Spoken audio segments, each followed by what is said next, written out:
The first official trailer has just been released for Jurassic World Dominion, revealing the existence of the Velociraptor Blue's new infant, the recruiting of Alan Grant by Dr. Sattler on some new expedition, as well as dinosaurs breaking out all over the planet. More accurate dinosaur designs, exotic locations, and a plot that looks like it involves a global adventure are all things that Colin Trevorrow seems to be offering in the film, and today we're going to be breaking down all of it.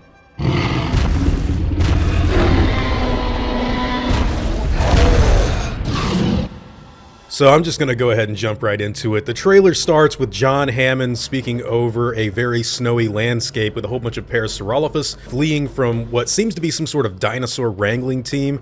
It's really good to hear Hammond's voice again, especially with imagery like this, because he's talking about how he wanted to show the world dinosaurs, something that they could see and touch. This looks like this is what it's supposed to be, like dinosaurs all over the place. We get Maisie back with an Apatosaurus. I'm not really sure how the dinosaurs are being handled yet. It looks like they're just kind of wandering anywhere. Like this is a construction field or something that's going on right here, and it's just wild. So if we go off of the prologue, it definitely looks like there's got to be some sort of environmental group rounding these things up. Where they're putting them or what they're doing to them, maybe killing some of them or putting them in some sort of containment field, I don't know, but it is very interesting to see this kind of an opening for Jurassic World Dominion's trailer. Possibly one of the coolest reveals is actually Blue with her infant, this is really cool. So the way they introduce this is, they pan down and they show the little blue clone running alongside her, and John Hammond says life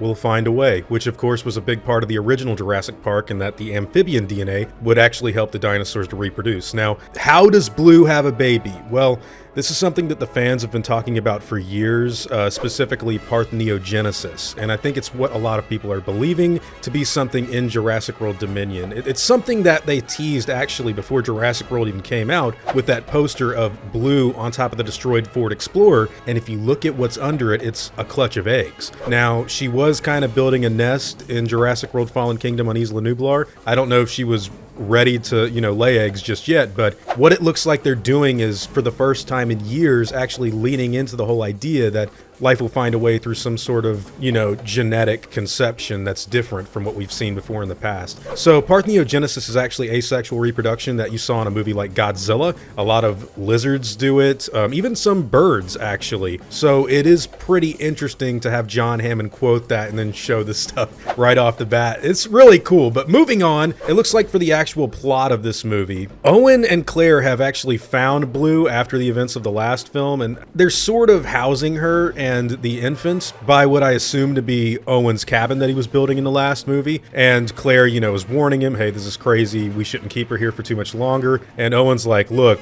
she's probably going to die. She's the only velociraptor out there with her infant. We've got this other awesome shot of the Mosasaurus attacking a fishing vessel. Maybe they're adapting the beginning of what was supposed to be Jurassic World Fallen Kingdom, which was the Mosasaurus attacking the whaling ships. I don't know for sure, but we do know that was a scene that was supposed to be in the last film. Either way, it looks pretty awesome. It's like Deadliest Catch meets Jurassic Park. Then we've got the stuff from the prologue of the Tyrannosaur roaring in front of the drive-in theater. We've got a dig site and the reveal of Dr. Ellie Sattler. And there's a lot of really cool stuff right here.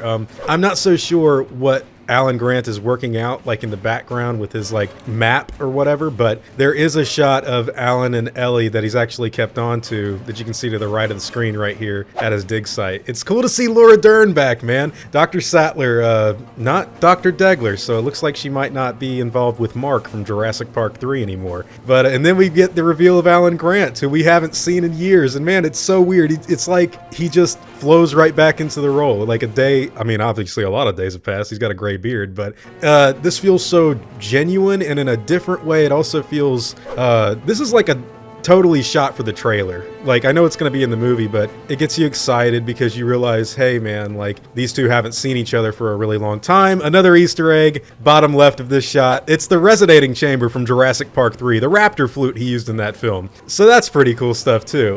We've got Tyrannosaur teeth. There's all kinds of stuff in the background here, man. It is pretty cool that Alan Grant's just talking to her like not a day has gone by. Obviously, he still really cares about her. She gets him to go along some kind of journey. We don't know what it is. Pretty awesome, though, to see both of these guys back in the franchise. Going on from there, Universal tells us this summer, and we've got this beautiful shot of horses running alongside Parasaurolophus, and then the new Parasaurolophus, by the way, that Biosyn more than likely cloned. And when Colin Trevorrow said that he took inspiration from Planet Earth and other documentaries to film this movie, you can totally see that payoff right here. This is beautiful. But, you know, there's another thing earlier in the movie with Owen on horseback chasing after dinosaurs. Recently, Colin Trevorrow actually said that the Valley of Gwangi was inspiration for some of the stuff in the film as well. If you don't know what that is, it's a Ray Harryhausen movie that Jurassic Park is referenced in the original film as well as Fallen Kingdom. So pretty cool to see those kind of influences still seep into the franchise. But we've got this other really awesome shot of the Therizinosaurus, the Freddy Krueger of dinosaurs, in what looks like a very Lost World Jurassic Park environment. I don't know what's going on with the tone of this film, because it looks like for the most part they're trying to keep it like tonally like Jurassic World from 2015, but then you've got stuff like this. This is pretty intense. Not to say Jurassic World didn't get intense, but this is looking a lot like the Lost World, with Claire on her knees trying to like get over to this bog. And by the way, this is just really good imagery. This looks really tense, almost like Dieter Stark evading the combies. But then you've got this is just an awesome shot. The beak of the Therizinosaurus roaring at Bryce Dallas Howard while she's underwater. This looks very eerie, and it actually, this looks the most cool that I think we've seen Jurassic look in quite a while. But I really like Fallen Kingdom. I will say I rewatched that film recently. That is a dark, gothic, different Jurassic Park film that I hope that they, you know, evoke some of that feel in this movie as well. But this is much more akin to like Jurassic World meets the Lost World. So far anyways. We've got Ian Malcolm coming back, and he's obviously not happy about dinosaurs being all over the planet. Not too sure what's going on here with like a DNA analysis. Maybe it has something to do with the Brachiosaurus. It looks like either Ellie Sattler or maybe even Maisie is looking at this gene sequencing, so it could have something to do with the subplot of the last film, human cloning, which is something Biosyn might really want to get ahead of. But then we've got Dr. Wu back, and yeah, he survived obviously from the last film. I think everybody knew that, but he's also been mentioning that he's going to pay off the awesome conclusion of his character in Michael Crichton's novel. If you don't know what that is, I'm not going to spoil it. You should know what it is already.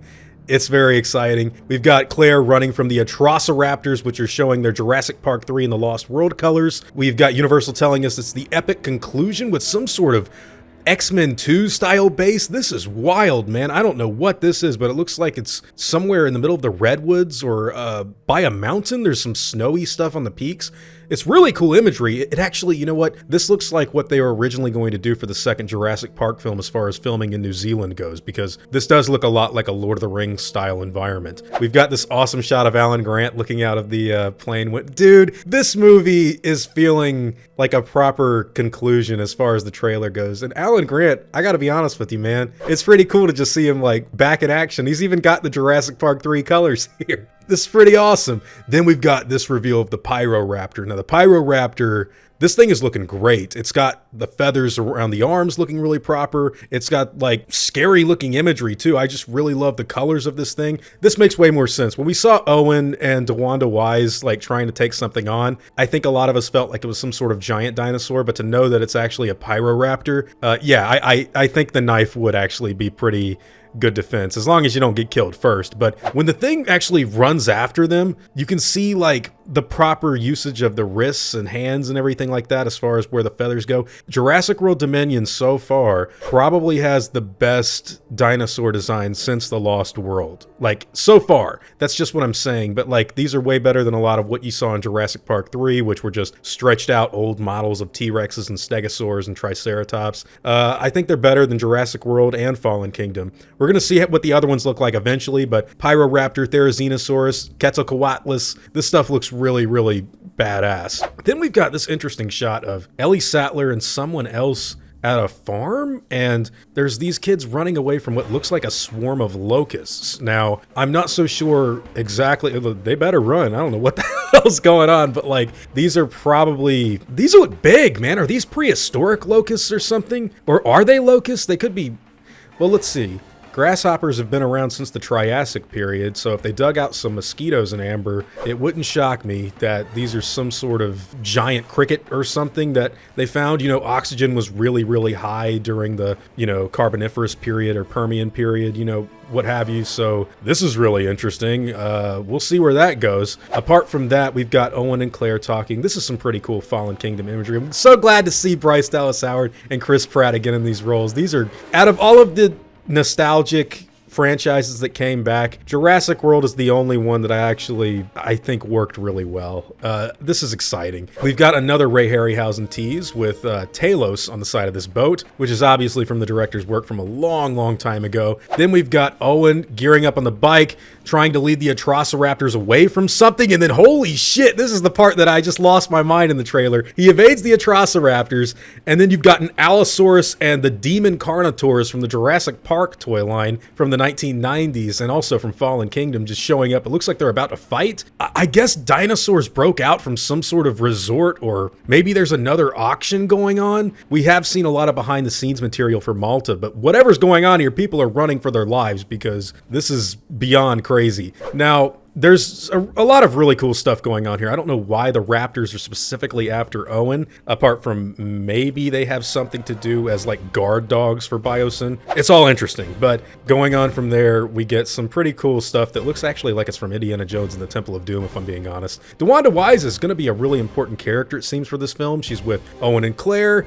and something is attacking the plane. Obviously, we all know it's not another plane like Owen says. This is pretty cool. It's very, it's Indiana Jones and the Temple of Doom-esque. The Quetzalcoatlus is looking awesome, by the way. The dinosaur designs in this movie, I think, are the best that we've seen in years. I just gotta stress that again. They bring the plane down. Pteranodons are here. Cars get attacked by Nasutoceratops at night. Looks like Blue's infant gets captured. Maisie gets like attacked by a Giga, it looks like. Then we've got probably my favorite part of the whole trailer is actually a lot of this darker imagery of Owen holding a gun, Maisie in the background. They're in some sort of like pump house Sega Genesis layer from Jurassic Park with Alan Grant brandishing a weapon. This just looks awesome. Then you've got Claire getting stared down by a Dilophosaurus. There it is, guys. The Dilophosaurus is back, and it looks like an animatronic. A really, really good practical effect that's awesome to see. It's so good to see that dinosaur finally return. Fans have wanted it back for years.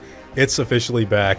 So we've got this final shot of DeWanda Wise, Maisie, Owen, Claire, Ian, Ellie, Alan Grant, and it looks like there's an overturned car in the background, so they just got attacked by something. And, you know, they've got a don't move thing, obviously quoting, you know, the original Jurassic Park and how to evade a T-Rex. It is cool that Alan and Owen say that, but then you've got the Giga coming from the trees. What the hell happened here, by the way? There's like fire everywhere. This is really cool scenery, though. Again, reminding me of the Lost World Jurassic Park. Ian Malcolm makes a joke here about them always going bigger. It's a Jurassic Park 3 reference. This other shot, though, you can see like a totally eviscerated like background. I don't know what happened, but something big went down.